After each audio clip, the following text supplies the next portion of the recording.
We are absolutely delighted to have such a prestigious panel of experts tonight.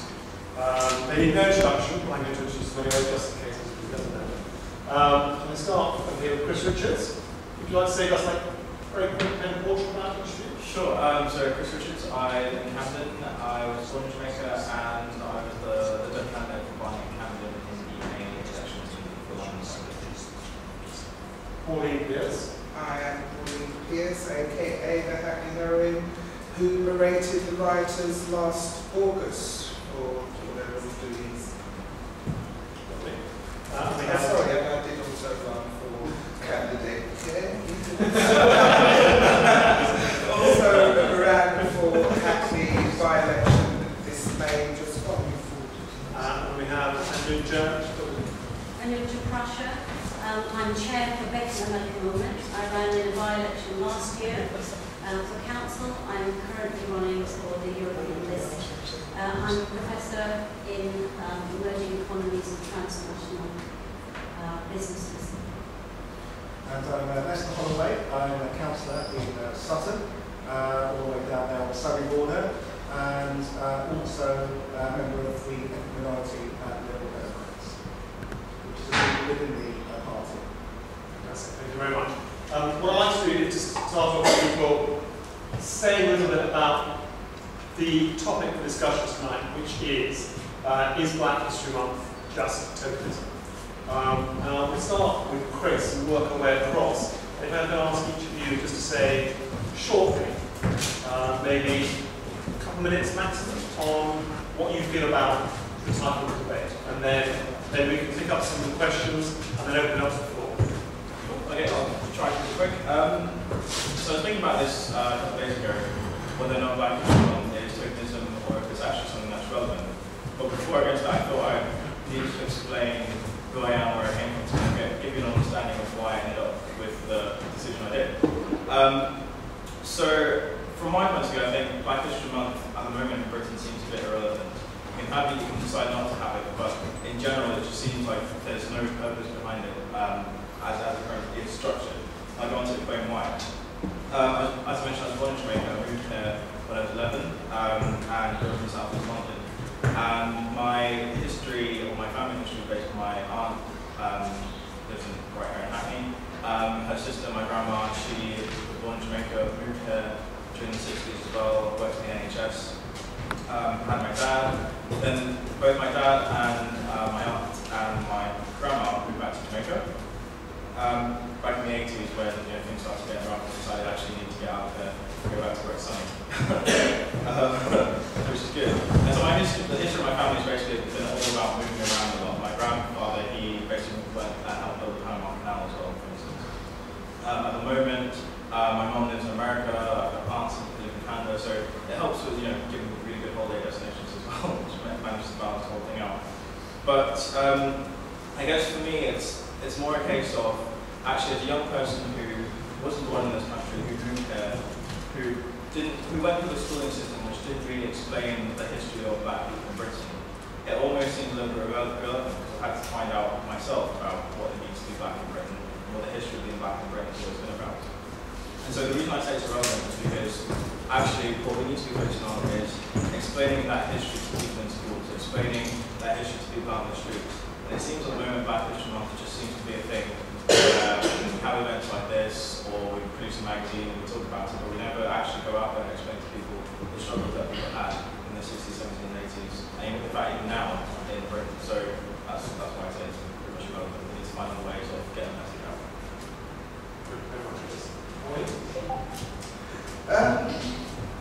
For me, it's a slightly different kind of experience. Is Black History Month tokenism? I've got many friends from many different walks of life, and a lot of them say it is just a token gesture. What's the point of it? The upsetting thing is I have to agree with them to a certain level, because this is a month of Black history. What is being put out there for people of ethnic minorities? There's been no special Indian programs or no special Black programs. The media have not kind of picked up on this, the one time of the month that they can be inclusive. Now, when you go to the West Indies, you turn on your TV, and I was quite shocked, you know, there's black people doing all the adverts, there's black people reading the news. It might sound silly to you guys, but it's a totally different world, you know, and it's like, well, why don't we get those teachings? Why isn't it happening in England? When, as Anuja says, that there are so many equal amounts of diverse people that are working around it in the capital, living in the communities and not being heard. And to me, it's all good and well having Black History Month, but if people don't know about it, if we're not doing anything to put it out there, we're not being inclusive in the schools. I grew up learning about Henry VIII and Anne Boleyn. You know, I didn't learn about Marcus Garvey and all the wonderful many people that we have a display of lovely books there from the library, showing us how many people in the ethnic minorities, how much they have actually contributed to today's history and society. So for me, I'm kind of sitting on the fence. Is it tokenism? It feels like it because it's there, but are we tapping into it? Can we make it different? Can we turn it around? I feel we can. So it's what we do with it. Instead of talking about it, let's do something about it. 2 minutes for a course that I probably would do for 10 weeks. It's going to be a difficult thing to do. However, I'm learning to be succinct. I'd like to use 4 theorists to just help us understand why I take the position that I do. That Black History Month has a very serious impact, and it's a very good step in the right direction. I agree that there is a lot more that needs to be done, but it is in the right direction. And I'll give you an example. I'll explain why I say that.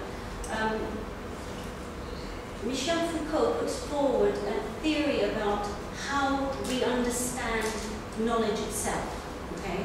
And he talks about a framework of understanding which is all linked to certain meanings and concepts, and they're all linked to each other. And if you step out of that framework, you can't actually speak about yourself or about the issue that whatever you want to talk about. So we call that a discursive. It's contained within the language, the way you speak, and the association of words. And Edward Said takes it a little further, and he suggests that the discursive is not only about the way somebody will talk about a certain subject, if we're talking about race. It isn't only about a Eurocentric version of race, okay, or understanding of the world. A discursive is so powerful that it actually makes the person that's being spoken about also discuss themselves in the same way. So now you're contained within this. How does this relate to history? If history has been written from a Eurocentric perspective about Black and Asian people, right? Edward Said and Michel Foucault suggest that the way we understand ourselves as Asian and Black people is also constructed around that framework and association of meaning. So when we do want to write our own histories, rather than talk outside of it because it doesn't make any sense, we will use the same frames of reference. Now, Stuart Hall suggests, and he's a really renowned British theorist, he suggests we've got to be very careful about the way we rewrite our histories. Because if we say, for example, that the Eurocentric version of history, right, world history, is the center, and they're talking about the periphery, who are the Asian and Black people, then to make ourselves the center and put the Eurocentric perspective on the outside actually just simply subverts the situation, but it doesn't actually heal anything, and it doesn't help anyone move forward. So when I say we've got a long way to go, Black History Month on one level addresses this imbalance that we've got in the way we discuss Black history, or Asian history, or Chinese history, or Turkish history. It doesn't matter which one, but we've got to be very careful how it does it. And I think what Pauline's talking about, the superficiality that seems to be this sort of 1 month, is something that's quite frustrating for many of us who'd like it to really not just address the imbalance of the way we talk, but also to address and heal it, so that our younger generations can actually move forward with an empowered sense of being British, being black, being Asian, and being it all. I grew up in Africa, and I've been in this country for 30 years. I grew up in Africa post independence. And for me, my growing up period was the synergy of all three big races of the Asians, blacks, and whites, all working together to keep the country afloat. And I've experienced that synergy, and that's what drives my whole motivation.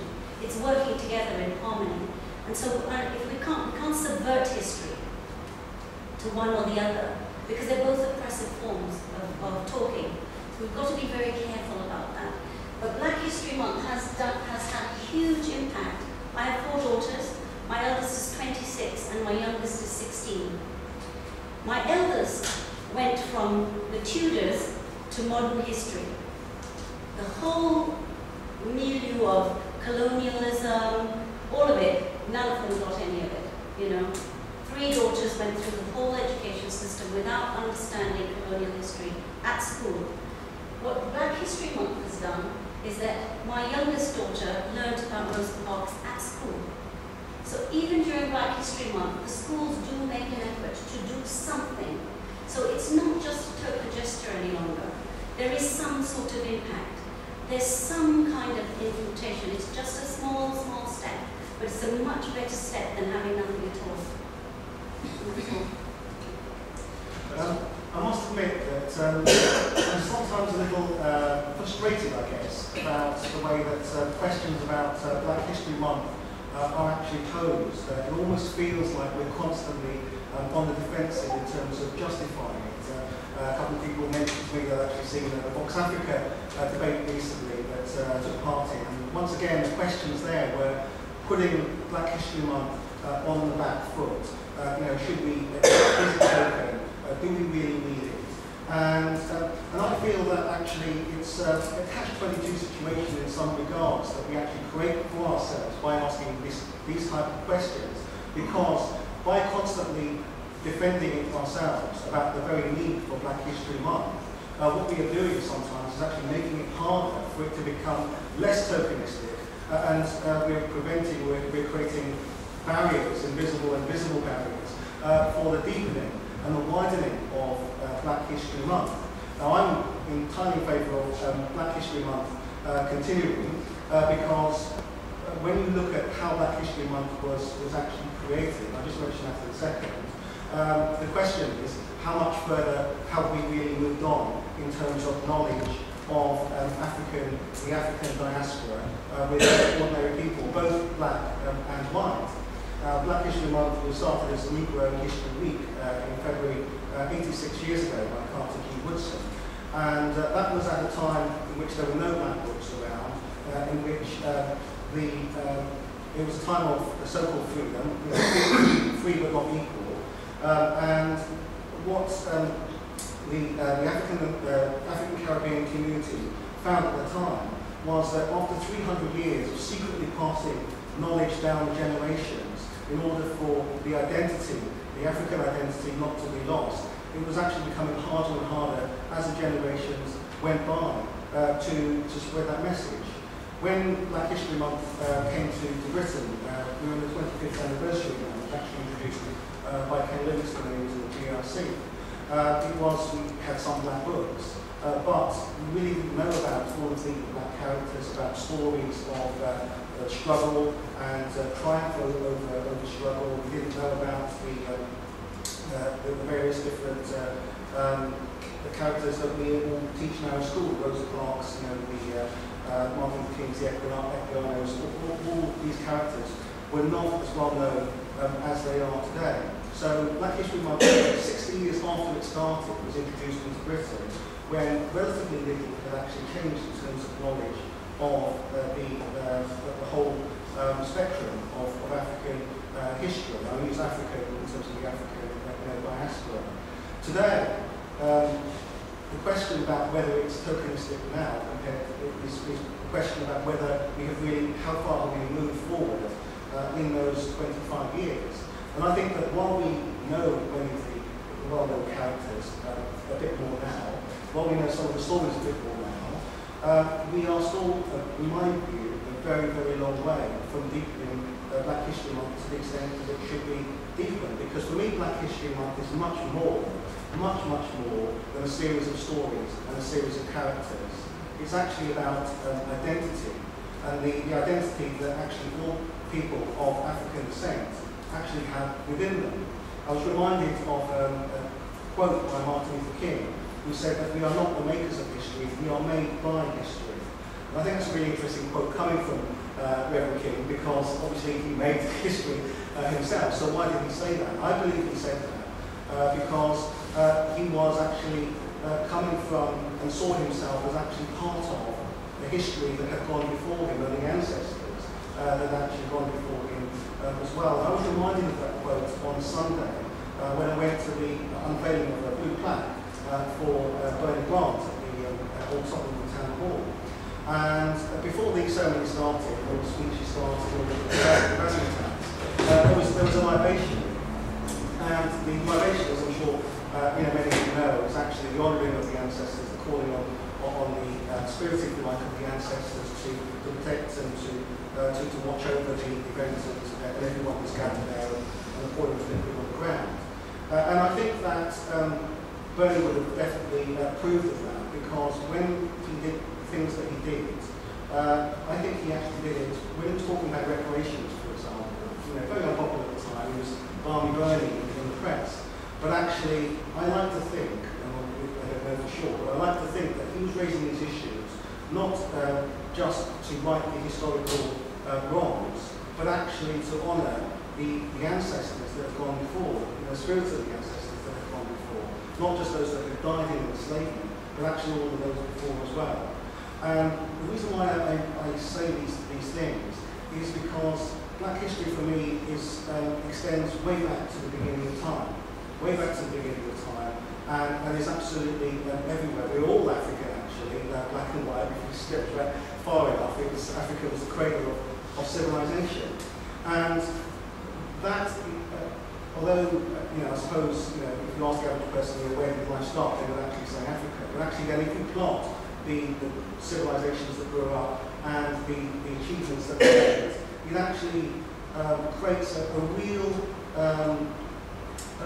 pride, which is not just a pride in being black, but it actually fortifies people to face the struggles that they actually face, and actually leads to a greater understanding of the way in which society works. It actually leads to a feeling of how to see certain things, see certain things which are continuing to be done, but also to actually feel empowered to move forward as a community, and not to see ourselves constantly as individuals being blown through by the wind and at the mercy of the greater power structures, if you understand what I'm saying.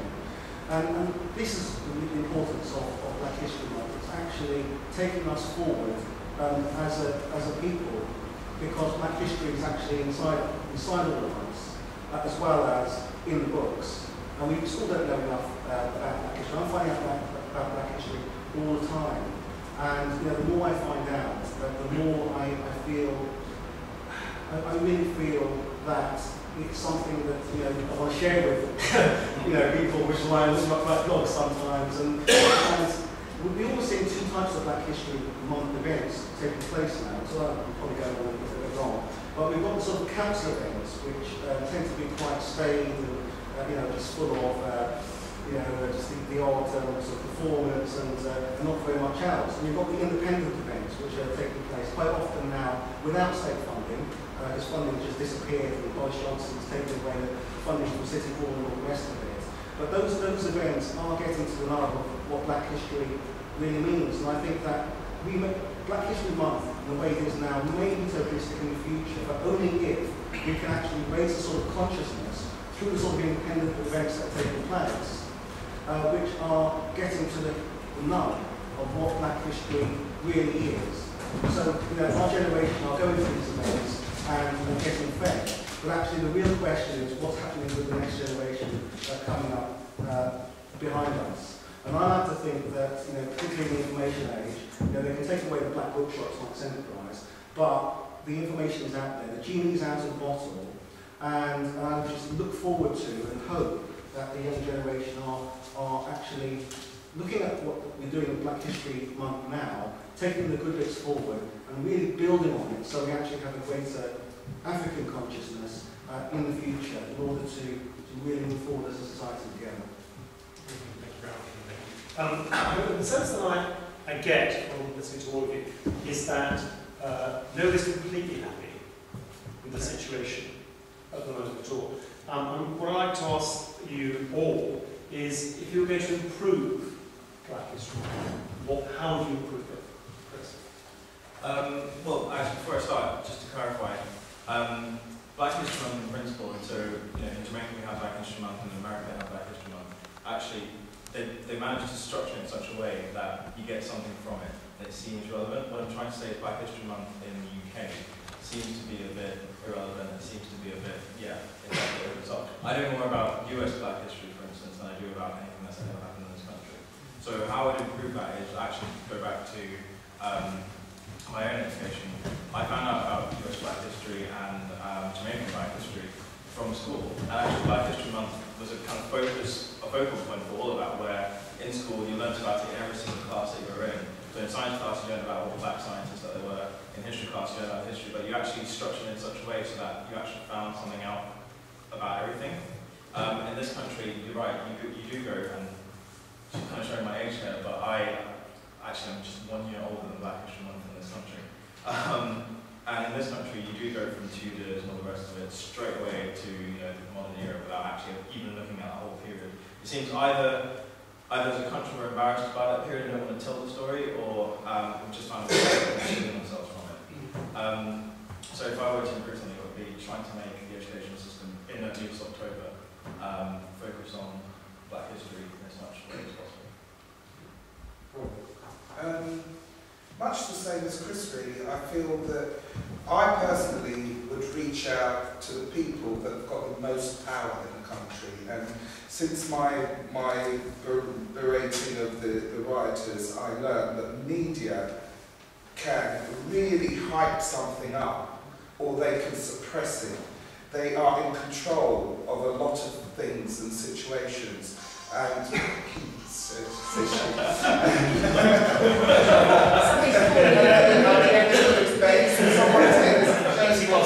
someone give this lady directions. Sorry about that. Now, so to me, it's reaching out to the media, because, as I say, for Black History Month, the only time I heard anything mentioned was the beginning of October, when I turned on This Morning and they said, oh well, today is the 1st of October, the start of Black History Month. Have they put anything black on, apart from, oh yes, Dionne Warwick was on there, but there was no connection to Black History Month, And I feel disappointed, because we mustn't forget the Asian and Indians and all the other ethnic minorities. But when you're saying Black History Month, at the end of the day, we're looking for you to reach out and show us, well, there are good things that black people have done. It's not all the ghetto bad, the drug dealing and all that bad stuff that we do get associated with. So let's put all the positive stuff out there. Yes, we're good at sports. That's what we're always told. We're good at sports, we're good at cooking, we're good at, there's certain things that black folk can do well. But did we know that a black guy had something to do with inventing penicillin? How many lives does penicillin save these day and age?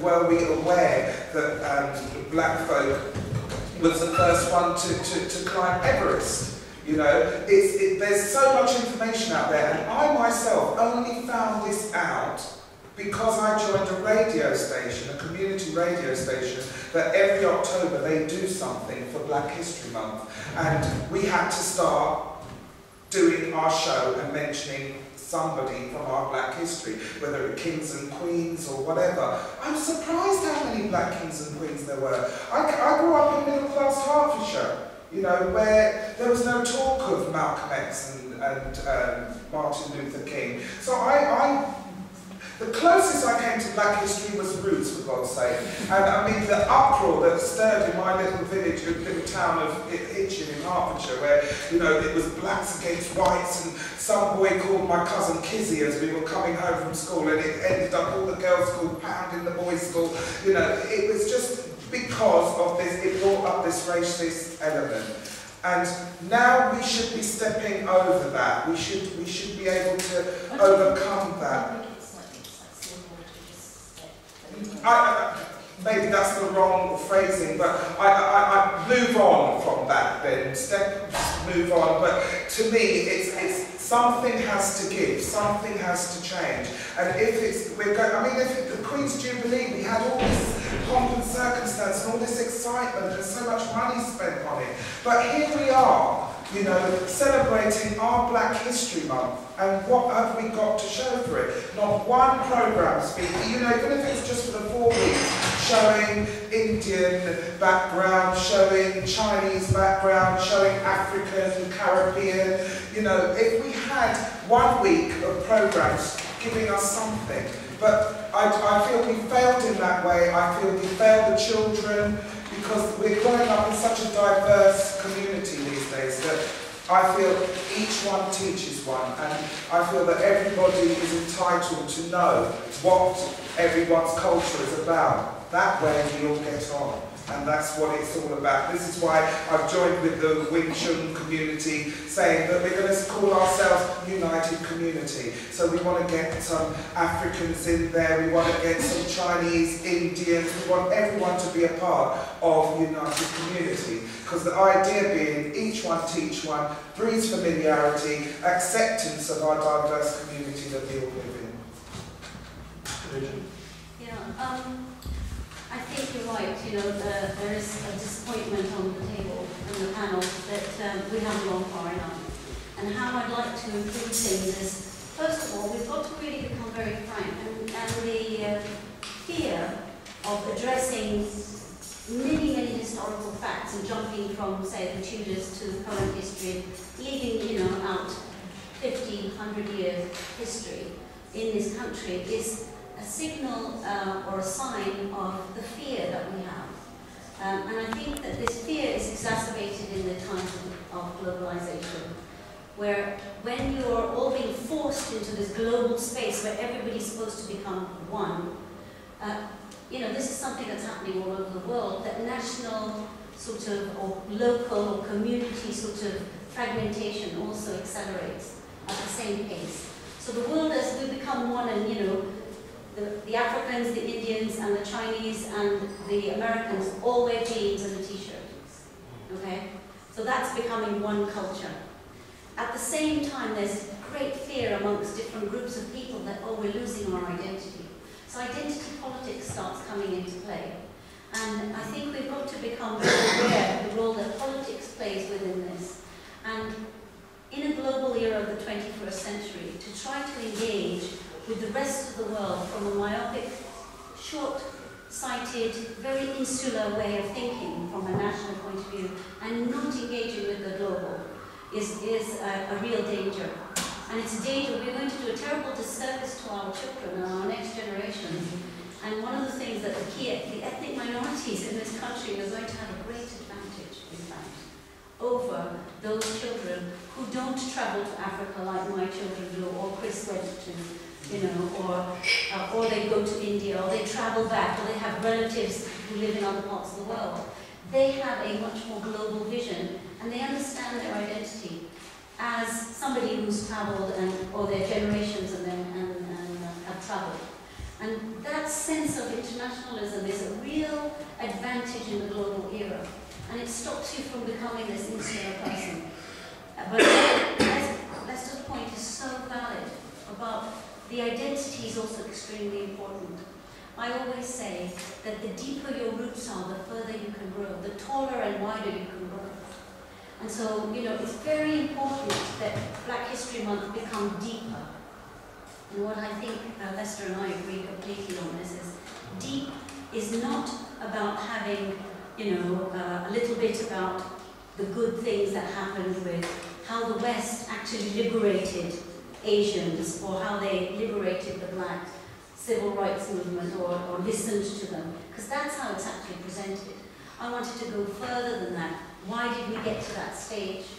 Where were the misunderstandings?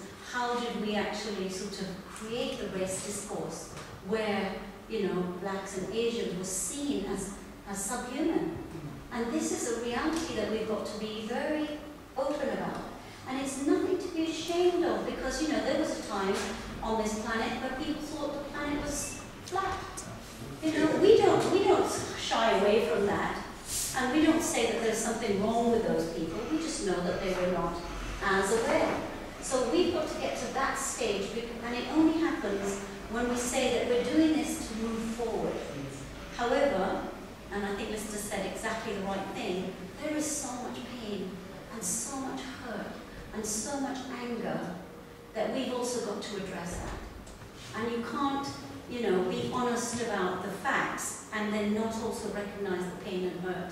Today, one of my really good friends in the Liberal Democrats, a young man who stands tall, wants to make a difference to the world, he was stopped and searched by the police because he was on a very fancy motorbike, and they said it probably wasn't his. And that's why they stopped him. But the truth is, and this is where the discursive comes in, he wasn't stopped because he was on a fancy motorbike. He was stopped because he was a black man riding a very fancy motorbike. And the pain and the hurt and the disillusionment of this young man is so deep that it could disenfranchise him if there weren't lots of us supporting him and saying, no, it's not that way. You know, there are a lot of young people who need you to stand up and say, this is wrong. You know, and it's that kind of hurt that we do need to address as well. And this is all part of getting to the roots of the problem and understanding that, you know, it's not the cradle of civilization, as Lester suggests. It's the cradle of humanity. Africa was the cradle of humanity, and there's no scientist on the planet who will disagree with us. So let's recognize that depth. And it's humanity that we're talking about. It's not about these different races. And it isn't about races. You know, I studied race at Berkeley as a theory. And race is a construction that happened in the 18th century, the 17th century, in the discursive format. We've always had black and white people and Asian people mingling with each other. The police have a very secret system that they categorise every single person according to race, with the whites at the top, and you would be a different white people, IC1, and there are so many categories, so it doesn't matter whether you say it's a construct, it is how we are all categorised. It's there forever, there's nothing you can do, you cannot say it is not, it is a construct, and it does exist. It does, because it was made and designed. It's really, really good point. Thank you. Yes. Yes, bring it later, right? Yes. I think that's So, in terms of improving Black History Month, yeah, it has to go deeper in the sense that we've got to become more aware of how history actually impacts people's daily lives. For instance, you know, this young man that I spoke about today, and my children who I brought up in this country, they're Asian, they're African, and they're British. They own all of those identities because they understand the history of their own origin, if you like. They understand their Asian roots, they understand their African roots, they understand being British and being born and brought up there. So for me, it's understanding the impact that history has on people's daily lives. And what Les is talking about, if you have an independent, you know, this sort of general, very superficial presentation of Diwali or Brazilian sort of Rio kind of stuff, what's called Carnival, and say that that's Black History Month, we're not getting to the understanding of how that impacts and what is it reflecting about the values of that person's family, that person's ancestry. It's about the values of these communities that we really need to understand. And that's what history does for us, is explain the value of people's culture and depth. And if we don't talk about the values that people have, we're really not getting to the root of it. Just picking up on the point you mentioned about the media and the fact that the media aren't doing anything to really honour Black History Month. And I think that's a really important point.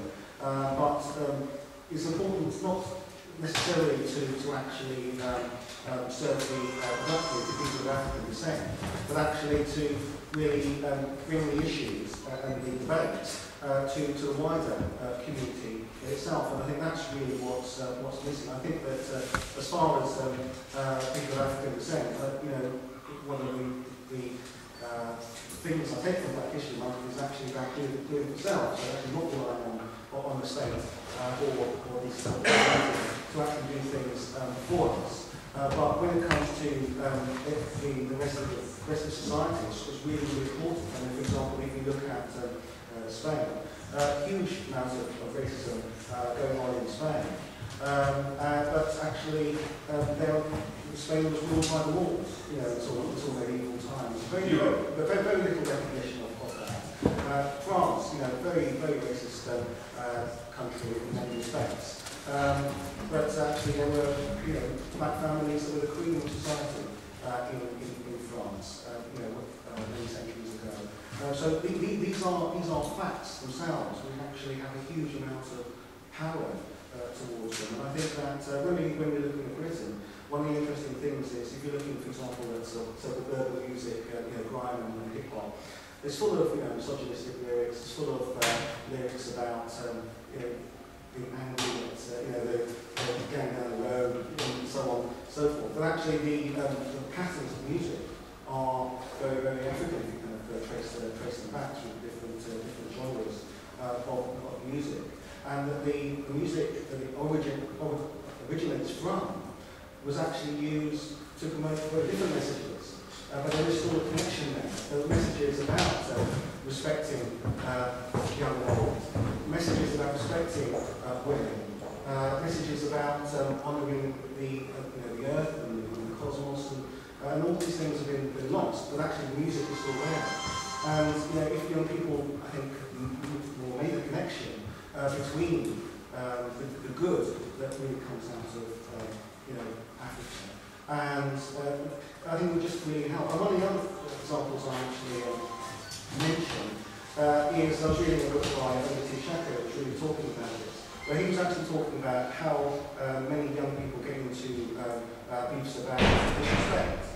And I'm sure there are many lives lost in Hackney here over disrespect. But actually, it's in the DNA that actually the young warriors, if you like, should be respected. If they're disrespected, they're going to react against that. But what seems to have happened is that the reaction that young people feel, young black people feel, is actually got kind of corrupted in the system that's actually against them, the system that they feel is biased and racist against them, the system that they can't get any opportunities, can't get any jobs, and all they've got is their neighbourhood and their postcode.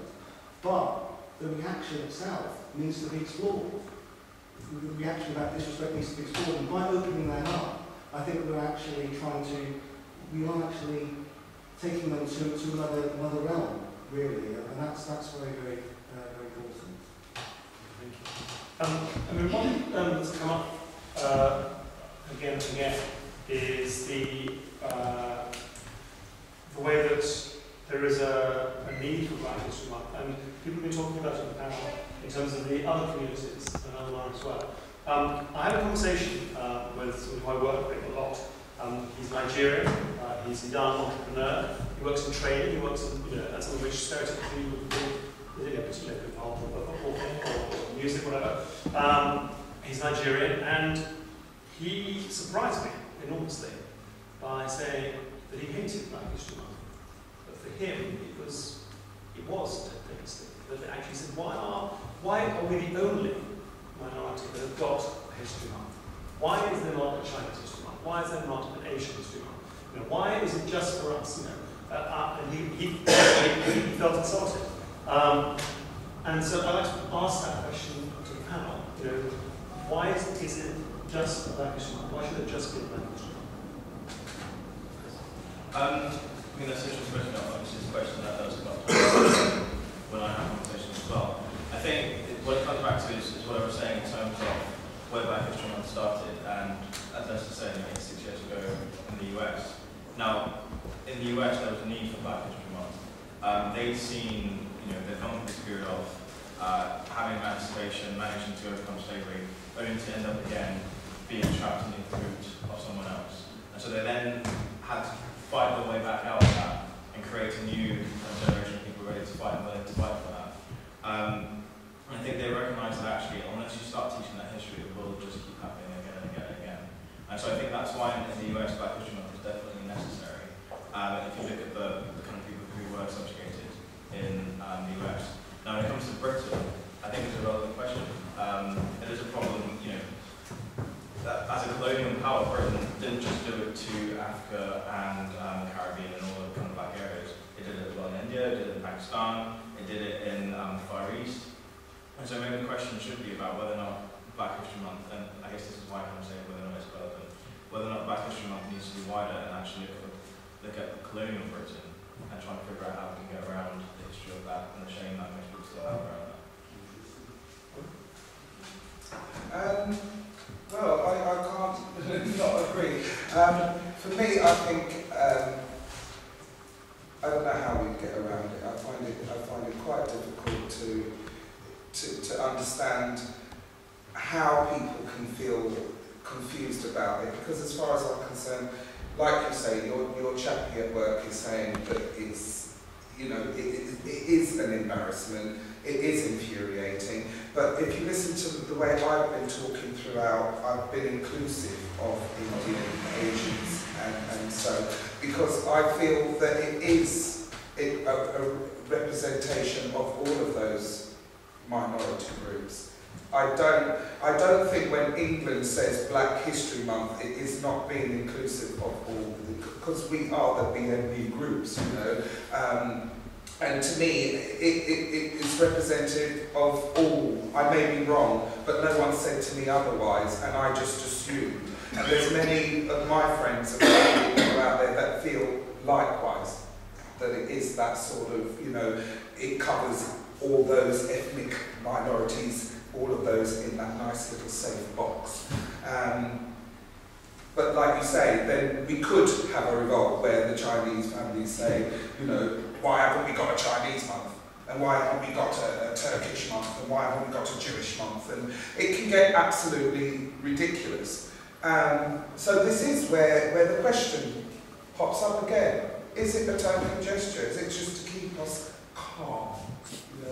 Keep those angry black folks calm and in a place that they can't moan. They can't say we're not doing anything, even though we're not doing anything. We've just given them I'll take October. What's happening in October? Nothing. I'll give it to them then. That'll shut them up for a little while. I may be totally wrong, but that is the way that a lot of people feel. It's amazing. I mean, I'm disappointed because when we do things concerning Black History Month, or even indeed a conference, when it was anything concerning black education, or the groups were very poorly attended, and the sessions were very poorly attended. But the I feel really frustrated. If you're going to have a meeting like this and talk about is it worth it, who do you think is going to come along? Well, this is why we're here. I'm not passionate. I'm very passionate about this, and I really do. Can you let me finish?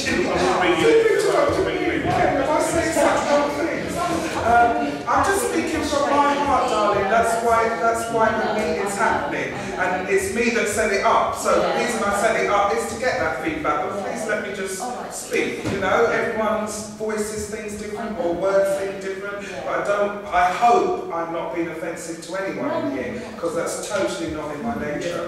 But all I'm saying is, at the end of the day, people do take offence to things.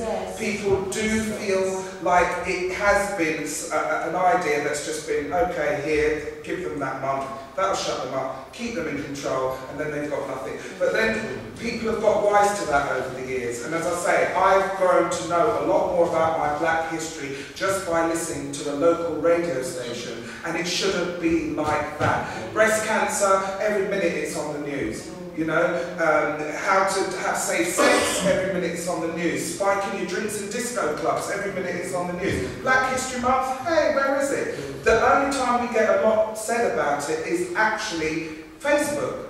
You go on Facebook, from the first day I make sure it's either black music. I think my first contribution to Black History Month was Young, Gifted and Black by Althea and I can't remember the gentleman's name. But anyway, you know, I've gradually throughout the month been posting up stuff that other people have posted, because that's where a lot of our youngsters, and it's been so lovely and gratifying for me when I've got inboxes saying, thank you for all your Black history input because I didn't know this. I've had people saying, we didn't even know Black History Month existed. And if you're in doubt, hook up with me on Twitter, on Twitter and Facebook, and you can see the conversation and follow it. People aren't aware that it exists, and that is really sad.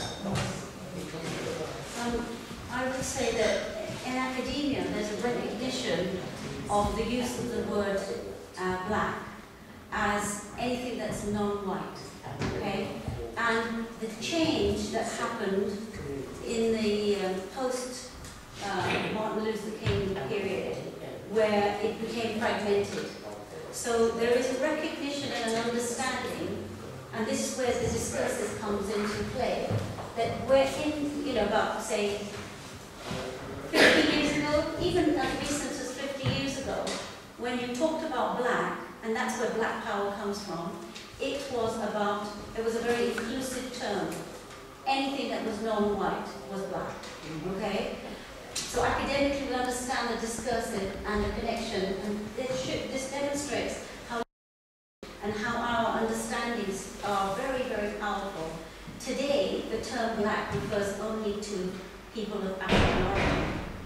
So when we say black and Asian now, and that's become an understanding. Correct. However, in the 80s in this country, in the 60s in this country, black and Asian people actually worked together in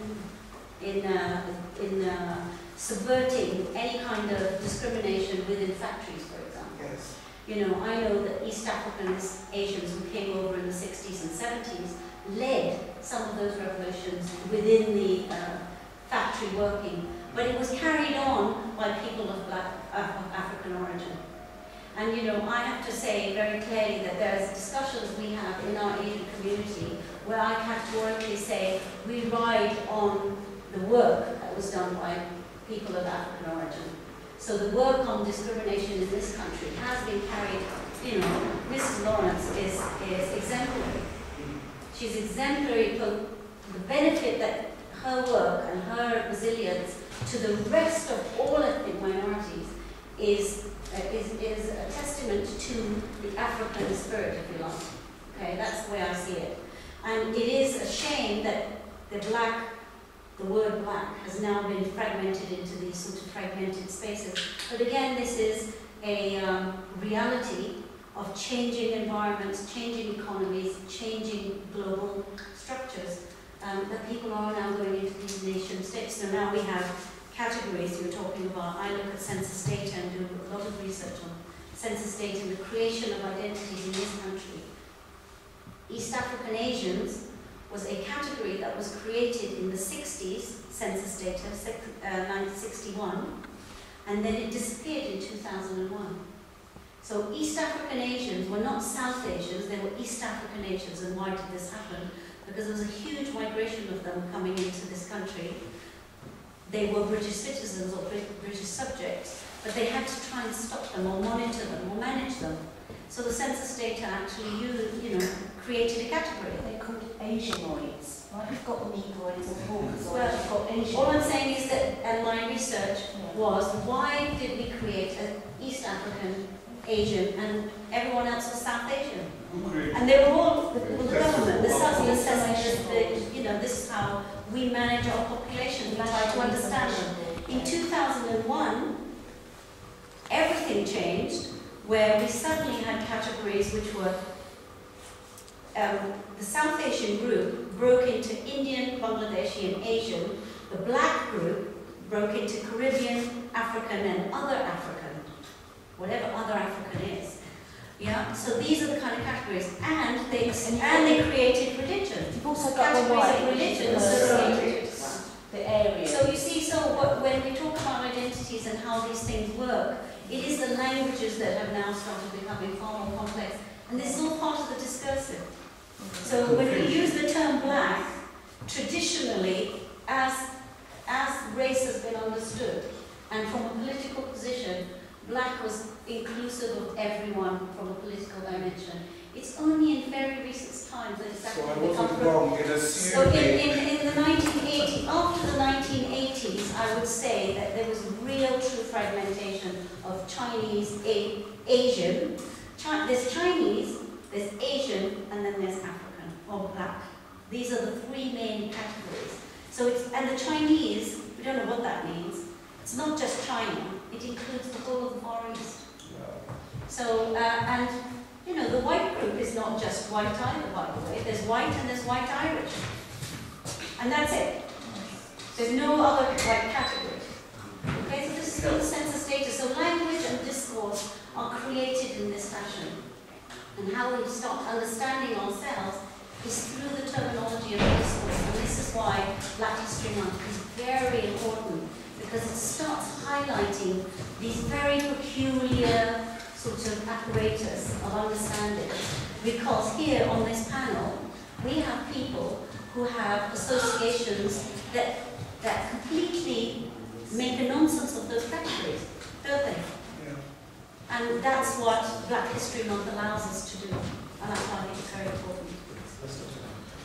In terms of black as a political term, we still have an anti-racist movement that still upholds and will try and keep the flame going for black as a political term, people of colour coming together around a common cause and common objectives, mainly about fighting racism. Admittedly, the anti-racist movement is not what it was, and there's a whole set of reasons for that, which is another debate in itself.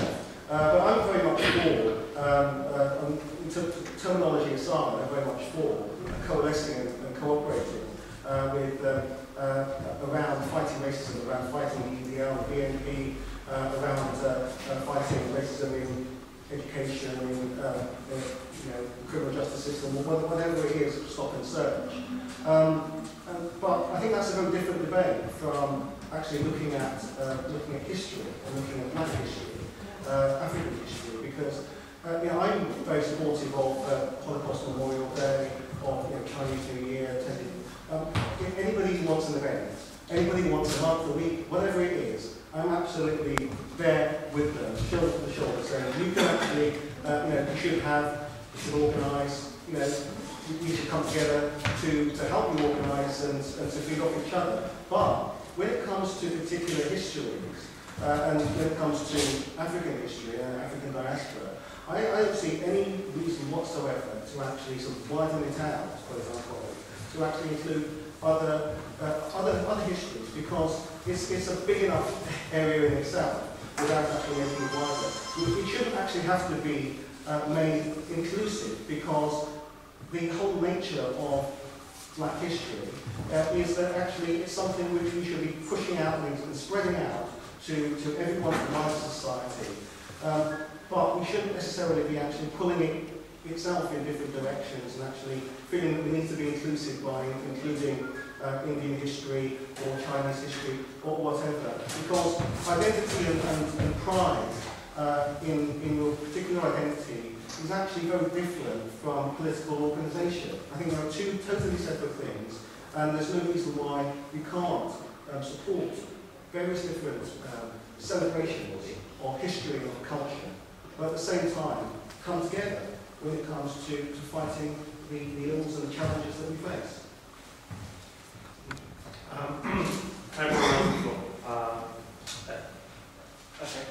First of all, thank you to all four of you. I think it's been really interesting so far. Because there is more.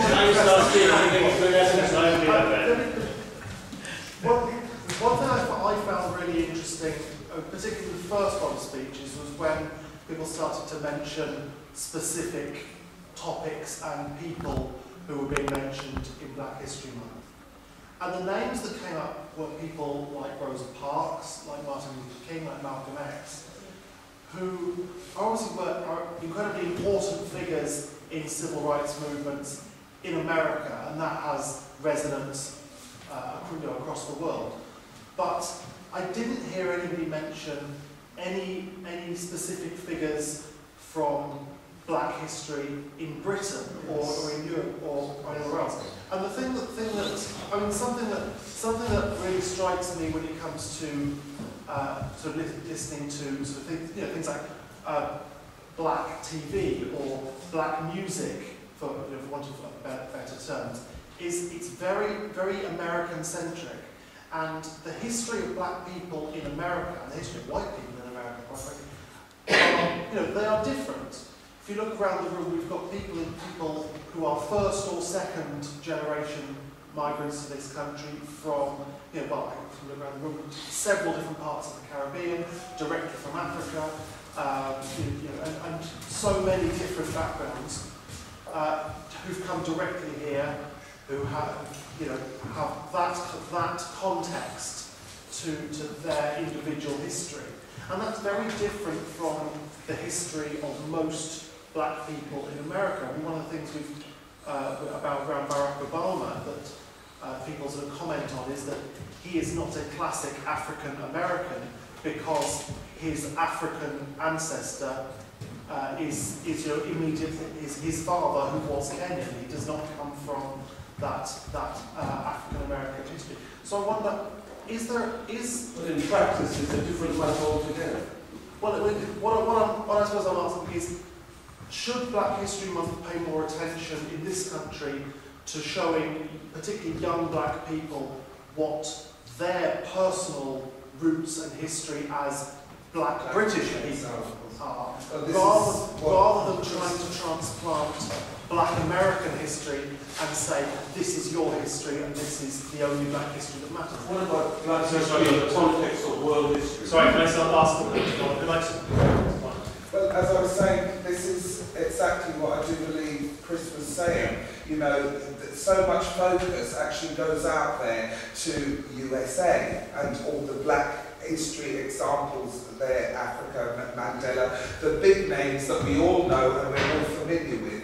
You know, so where I am aware of a black man back in 17-something from Bristol, back in the slavery times or whenever it was. I can't remember his name. You know, this is sad because yet still I can remember Henry VIII and Anne Boleyn. Divorced, beheaded, died, divorced, beheaded, survived. I mean, I remember all of that. I remember 1066 and the Battle of Hastings. But I don't know any of our black history that is here. And I know we were here before a certain time. So why have we been kind of, as I say, put in that box and we're not aware of those important people that played an important role? I mean, nowadays I think our black history comes from the Windrush period, when people talk about black history, but that's very modern day. It's not giving us who came over on what boat, a bit like Kunta Kinte, and when he lost his foot, you know, for running off. We haven't got that access to our history. So maybe one of our wonderful, distinguished panel could write a book for us that we might be able to all know about it. But yes, these are the things that myself, as someone who's born of parents from Barbados, yourself, someone who's born with parents from Jamaica, it would be nice. I'm kind of here, true-rooted English, British, whatever I come under. I don't even know where I belong as such. So it's a bit sad because it would be nice to know those English, British roots, that history. I actually recommended a book, actually. It's by Andrew Mohammed. And he's actually writing about black presence in Britain going back not just to Roman times, and obviously the Roman Empire, we actually had a black African Roman emperor in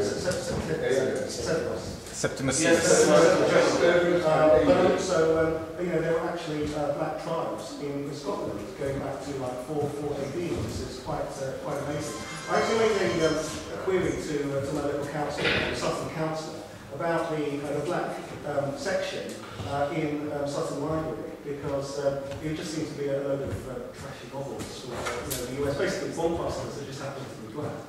And so where are the Black History books? And the answer I got, I'm sort of following this up, was well, actually, you know, the demand is for these novels. I think this is actually so where we're going wrong. If we want to actually get more Black British history, you know, not just from Whitwash, but actually prior to Whitwash as well.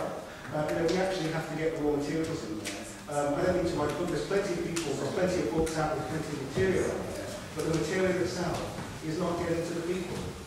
I think that for me, the idea was bringing up my daughters and trying to understand how their understanding of themselves is really important for their future and for their empowerment.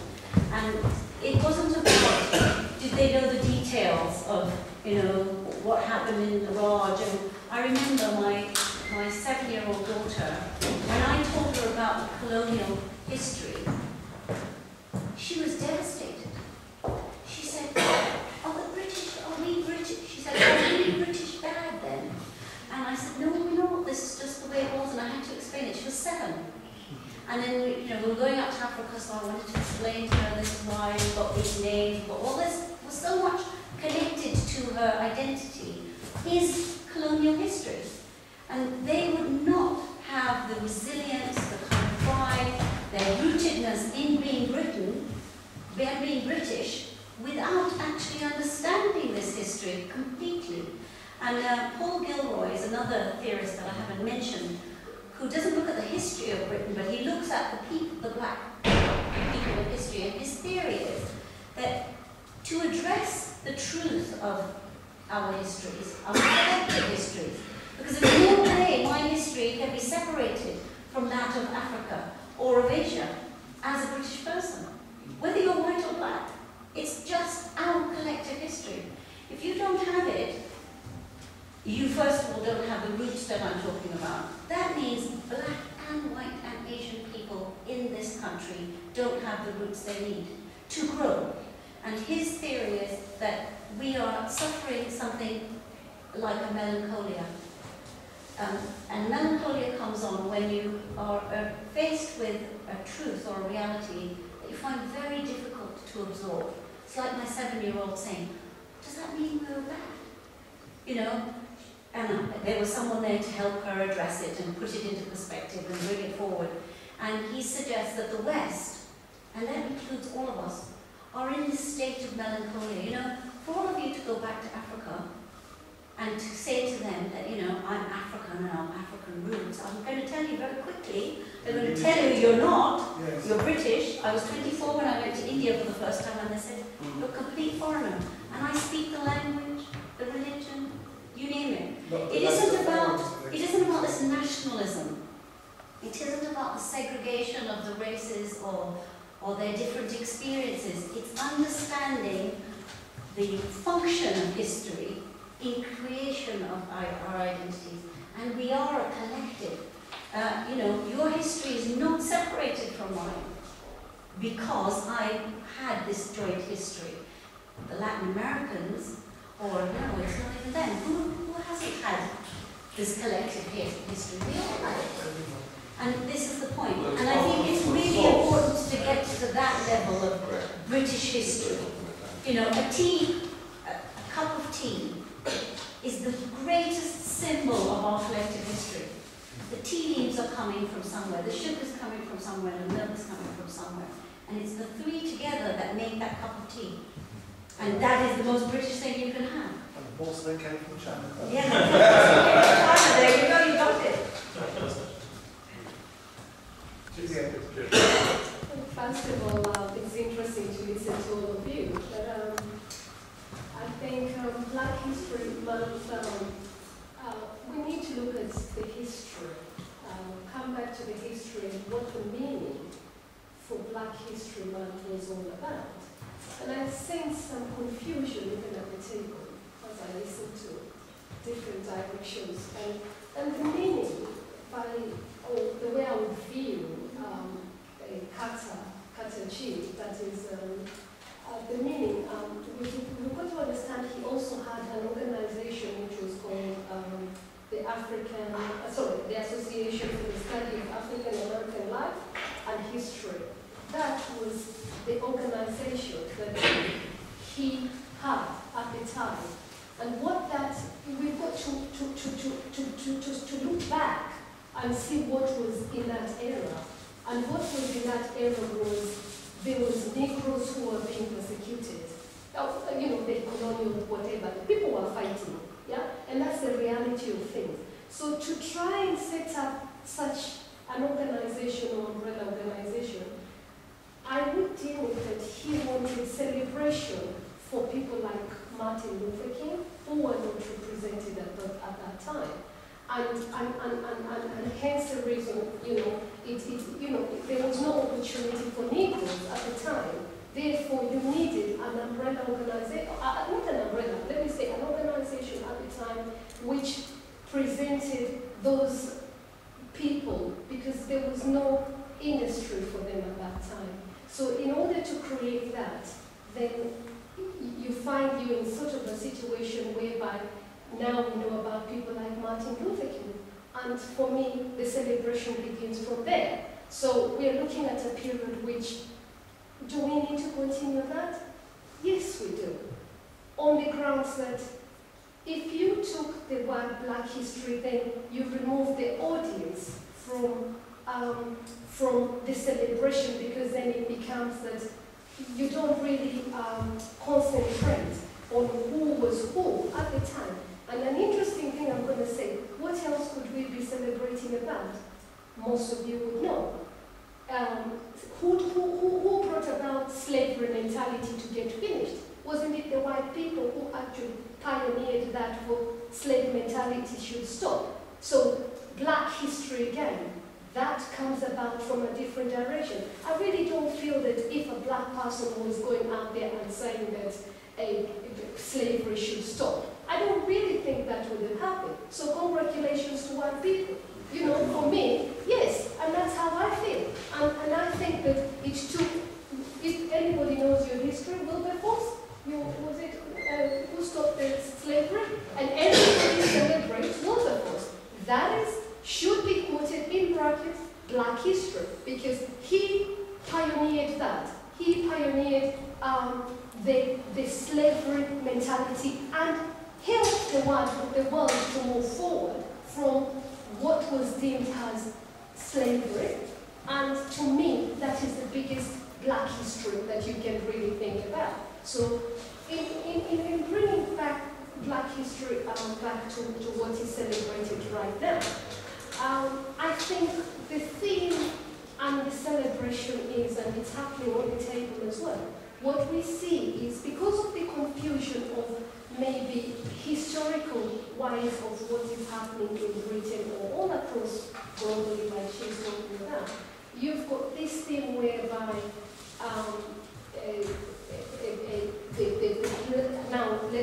now let me distinguish in class again here, because if you came from Africa, for example, or East Africa, or Jamaica, and being born here, big difference. Yeah, you've got the Western, and this is what I think Black history should be about, educating each other. Because what is in Jamaica is not necessarily in Nigeria. It's not necessarily in East Africa. It's not necessarily understood by white people in terms of what we should be hearing. It should be a common factor which we should be learning from each other. I love fish and chips. Anybody asks me, what's your food, Julie? Fish and chips, my Friday fish and chips. That's what I was brought about. And a lot of people think to myself, damn, you're boring. But I grew up in Britain where I enjoyed my fish and chips. I used to look forward to fish and chips on Friday. Why do you feel that we were confused on the board? Because for me, I don't feel that anyone's confused. I just feel that each person is spoken from a different perspective and a different point of view.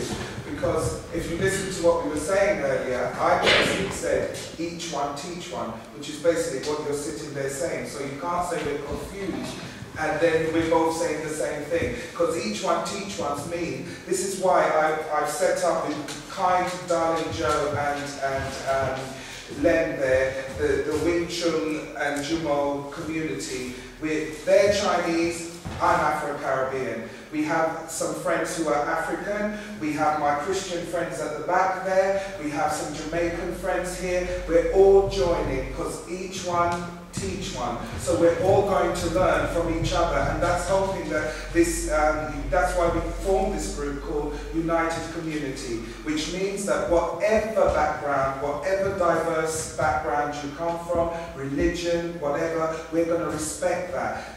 I had a friend who said he's Rastafarian and he don't celebrate Christmas. But I said, you can't be telling me you're working for the community if you're not going to join in certain celebrations. Because to break those barriers, we've all got to take part in each other's beliefs and religions, because we are all part of a very diverse community. And if we want to be accepted as a people, we have to accept people. Let me just finish what I was saying. So to be able to bring the Black History Month into perspective in the question that you started off with, the very first time you asked, from the three countries, Canada, America, and Britain, we are looking at different, currently at the moment we are seeing three different types of celebrations. Now in the United Kingdom, like he sort of said himself, you see that he's asking why can't we celebrate more British, British black people. So there's that the urge, yes, it's important. So the idea behind Black history needs to be celebrated from the original purpose that it was brought about. And that is where, if white people would help black people to pioneer that, then you have a mixed embraced culture, but it cannot work different. And that's my belief. So if you have just black people doing their own thing, then it becomes a black thing. If you have white people doing their own thing, it becomes their own thing. If you have Asians doing their own thing, that's my thing.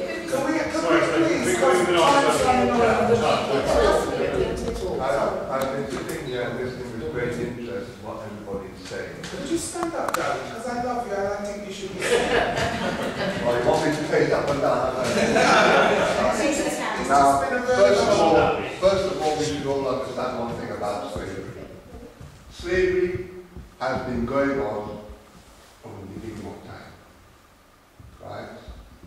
The Romans had slaves. The only culture that I can actually say didn't have slaves were the Egyptians. But all other cultures from those days, right till now, right, we had slaves. So slavery is not a new thing that was invented by a white person to subjugate whoever. Right? Yeah? It was a thing that they used to build their civilization. Right? Point number one. Point number two. We talk about the white man stopped slavery.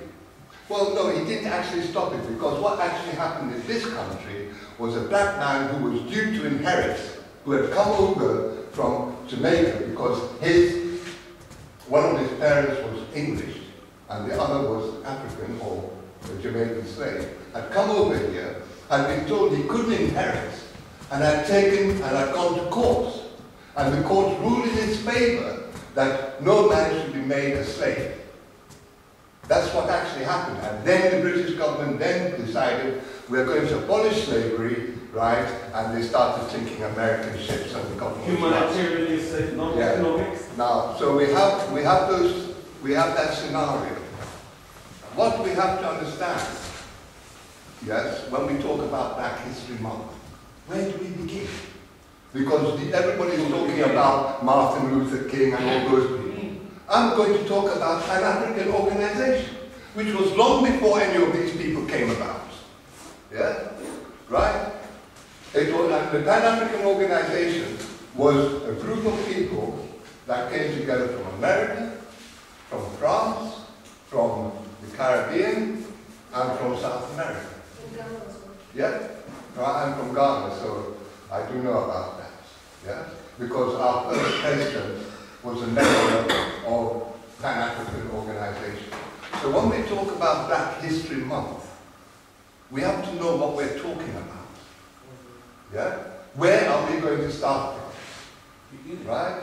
No, we can't start from the beginning because we don't know the beginning. Of course. No, we don't. We all we have is ideas of what the beginning was. It's all there. Because you see, let me tell you something.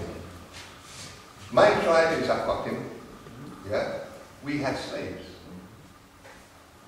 Right? But we didn't sell our slaves and mistreat them.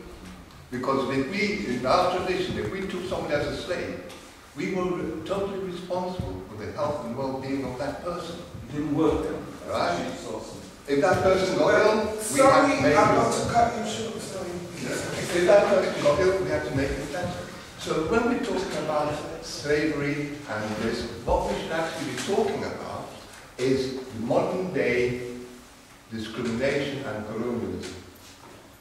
Because if you go back to the Pan-African organization in New York, Harlem was a brilliant place to be. It wasn't a ghetto. It was actually a brilliant place to be. Yeah. So what we have to do is decide that what are we going to talk about? British,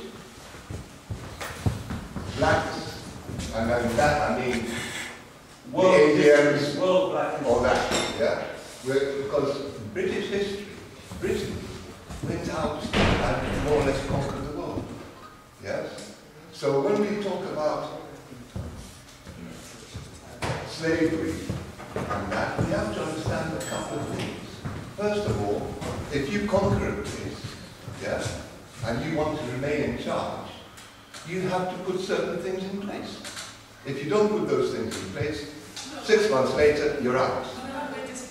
And it doesn't matter whether Can I just like to say, everyone's got an awful lot to say on this. If you could possibly restrict yourself to just 1 point or preferably 1 question for the panel. Can I just say that I am so proud that we have put this on, because as small as the group is, it just shows the passion and how much it's needed for everyone to vent their feelings and how they feel about this. You yourself, all of us here have got something valuable to put into this. So it was a valid and worthwhile reason for us to come together. And I hope next year we do it again with a lot more people. So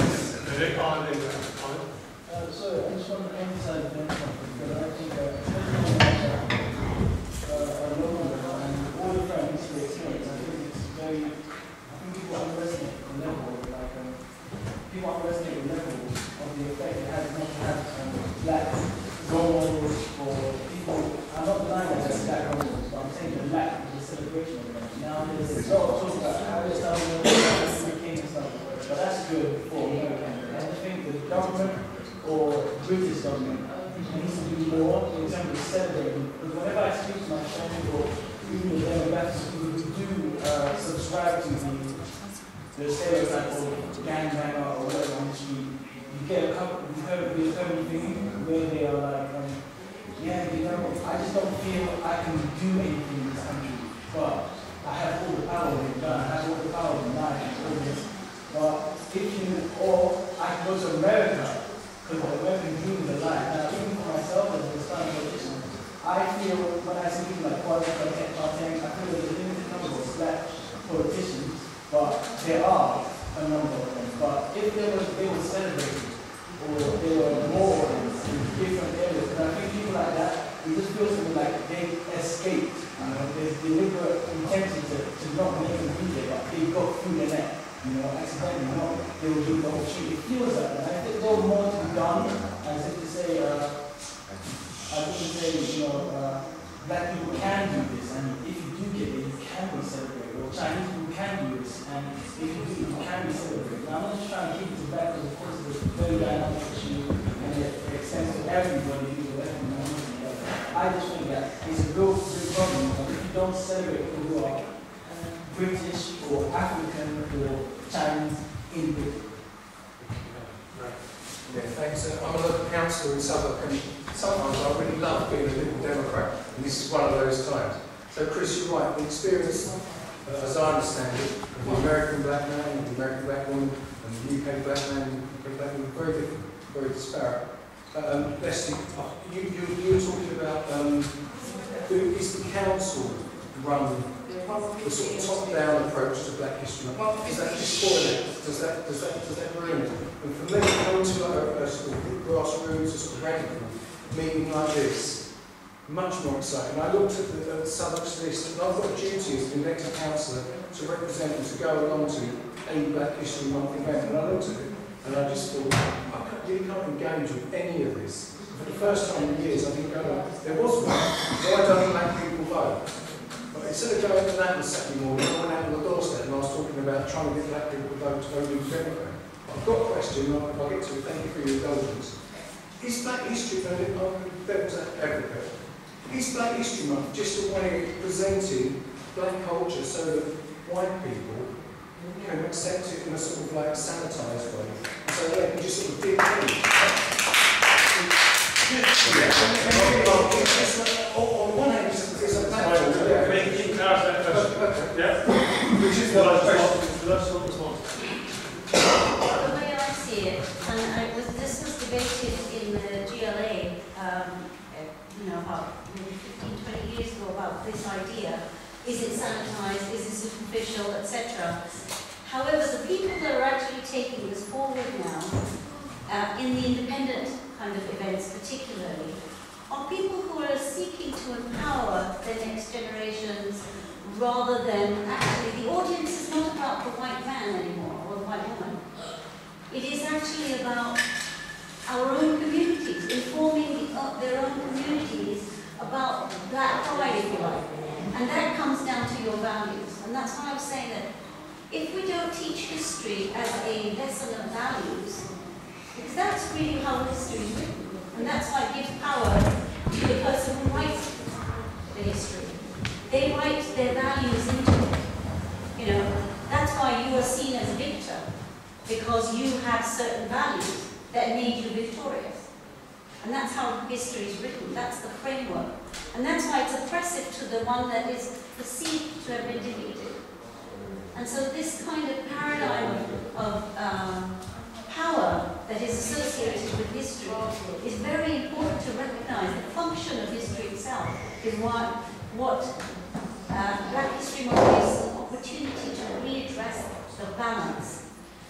If you say to a young black man on the street that the stop and search is not very cool, it doesn't recognize the prince that you are and the potential of you as a lawyer, as a doctor, as a whatever. Yeah? If you tell them that, because you know your ancestors did do that, they were doctors, they were lawyers, they were this and that, the other, it helps that young black man understand what his true potential is. That's it. And for me, that's what Black History Month really should be about. It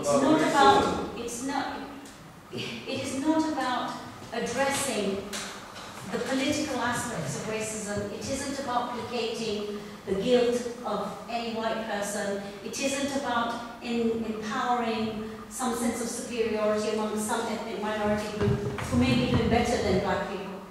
It isn't about any of those things. It really must be focused about empowering our next generations to understand the collective history of all people in Britain, because really I cannot imagine any, and this is why I said I really objected to the fact that my first 3 daughters never got to understand colonial history at school. And that means all of their peers have not had the same education either. And their peers are the people who are going to become our civil servants, they're going to be our prime ministers in the future. And they have got a huge gap in their understanding of world history and our collective shared history. There is no Asian, black or white person on this island who can say that I have a separate history from the other person. And that's where I'd like Black history to move to. Can I? Agreement. Well, I agree very much with what Alicia has just said, and I just want to add, I think that one of the reasons why some council-run events are as bad as they are is because the people who are running them are people who are actually sometimes in most need of the information and the knowledge about Black History Month, because it's actually about people who are, to a certain extent, there's different phrases that we use, but like accommodationists. They actually feel that they need to be apologetic about Black history. They need to present it in a way that nobody is going to be offended. But actually, when it comes to the concept of Black history, I mean, it's not just about empowerment. I agree very much with Anuja. Empowerment is a strong part of it, but it's also about healing as well. And in order to, the aspect of healing is addressing some difficult issues about Black history, addressing the issues about oppression, addressing the issue about colonialism, about enslavement, and addressing it in a positive way, actually in a way that actually puts a whole new perspective on survival of African people in the worst circumstances. Actually looks at the way the alliances that have remained throughout the ages, with white people, with various different nations, in order to overcome difficulties. But it seems that there's this nervousness amongst, particularly like the older generation sometimes, which just turns out these events that are, I agree, are just absolutely dire. But as I was saying, right at the start, there are these new independent, events that come forward. And if you look, for example, at Centre Prize down the road, they had Dr. Lane Africa, who's coming talking about holistic health and lifestyle and eating and things like that. And this is sort of not necessarily sort of history in a traditional sense, but it kind of fits into the wider thing about you've got the history, you've got the empowerment side of it, but you've also got some healthy living, which also relates to Africa as well. That actually there's so much that you can learn about a whole range of lifestyle issues by actually looking at that sort of aspect of history too. But I just want to quickly respond to kind of see where he's gone. The point about slavery and Africans enslaved each other. I think this is a sort of it's actually not necessarily true. Actually, if you look at it, that there's always been tribes that have actually enslaved other tribes in Africa and around the world as well. But it's not to compare it and to put it on the same level as the LAFA, as the sort of transatlantic slave trade, is totally wrong. The brutality, the stripping away of the identity, all of that, I just don't think they should be prepared. It's really frustrating when they actually are. So I just wanted to say that. If I had more time, I would have come to that. As I said, it didn't take them abroad. Okay, I'd just like to refer to, I'm sorry, I don't need to be rude, two gentlemen who referred to American history being different, American blacks being different from British blacks. I'd just like to clarify and correct that position. We have a wonderful singer, a Jamaican singer where my parents are from, called Gregory Isaacs. And he said, wherever you are in the world, if you're a black man, you're an African. And what I'm saying is, I see no difference between me and the American history. Sure. None at all. Sure. There is no difference. When we're talking about British history, what does British mean? The BNP says you are not English if you are not British if you are not English, Welsh or Irish. Right? They don't call me British, they don't call me English. I call myself British because it's a legal term that gives me protection. What does British black mean? Black History Month mean? That's a misnomer. Because you cannot separate the history of black people in this country from American history. It's impossible. It's absolutely impossible. My identity is tied up with black Americans and black Africans. As long as there's melanin in my skin and theirs, they're the same as me, and their history is my history. Their spiritual ancestors are my spiritual ancestors. makes no difference. I'm not interested in anyone who wants to sit down and devise some sort of itinerary as to what Black British history how it should be taught, and how who is the person who's going to sit down there and do this. Black history is a personal journey. It is a personal journey, and every individual will arrive at their own truth. My truth is going to be different from everyone else's in this room. It's a personal journey, and that's what Black History Month is about, as far as I'm concerned. And that's how I'm going to learn about Black history, through my own personal journey, which will take me the rest of my life, I hasten to add. It's not something that I'm going to learn in 1 year or 5. It's a journey that will take the rest of my life. I was fortunate enough to have a father who taught me about my history, so I'm not one of these people who says, oh, I don't know about this one. Yes, I do. And also someone did mention someone from the recent Black history, that's Rant, and that was Lester Holloway. Anybody in politics or colour should know about Grant. So if you don't know about Grant, well, I think that's pretty sad.